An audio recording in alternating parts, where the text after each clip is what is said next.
This is a certified true copy of my live statement of birth. You can get this by applying for it at the Registrar General.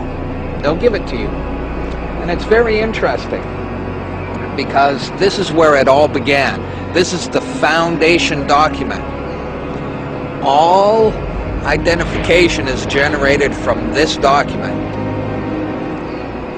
And so if the foundation document is no good, anything that's made from it is no good. That means driver's licenses, health cards, everything. Now what they did here, this is exactly what he meant when he said, soon every American will be required to register their biological property. Now your parents didn't realize what they were doing when they filled this out, and these didn't exist before 1933. Birth records were recorded in scripture. And these only came into being in 1933 when they hatched this plan. They created a corporate fiction with a name just like yours.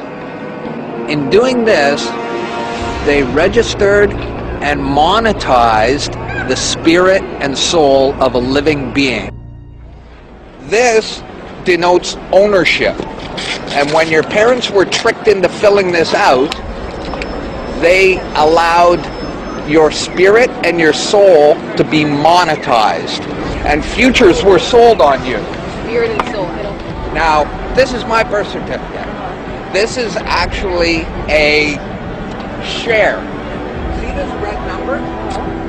This A, I'm born in Canada, this is a Class A share. Now, this is called a CUSIP number, and all securities require a CUSIP number, and that's what this is. And you are held as collateral to secure the debt, which our government owes to international bankers. So you and me and all these people here are actually collateral, and we don't even own our lives. We are chattel, and we believe we're free. I made an application to the Registrar General, and I got my original social insurance application.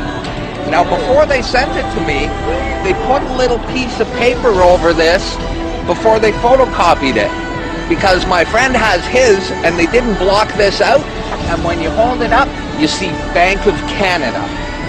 It is said that the best slaves are the ones who don't know that they're enslaved, and we all have invisible chains on us, and we don't know it. What truth? That you are a slave. Like everyone else, you were born into bondage, born into a prison that you cannot smell or taste or touch. A prison for your mind. We're talking about big bucks. We're not talking about hundreds of millions or even hundreds of billions now. We're talking about trillions of dollars.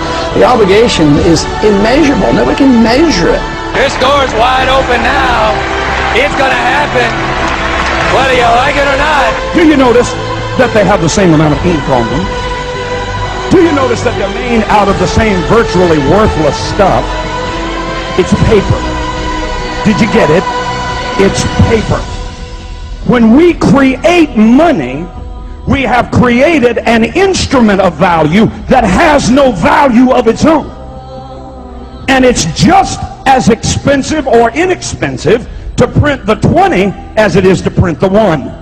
In January of 1913, in December of 1913, he signed the Federal Reserve Act, bringing the Federal Reserve System into place in America, and did what Thomas Jefferson said must never happen. He took the control of the money away from the people by taking it away from the Congress and gave it to a group of private individuals who have to pay taxes on the money they loan the government.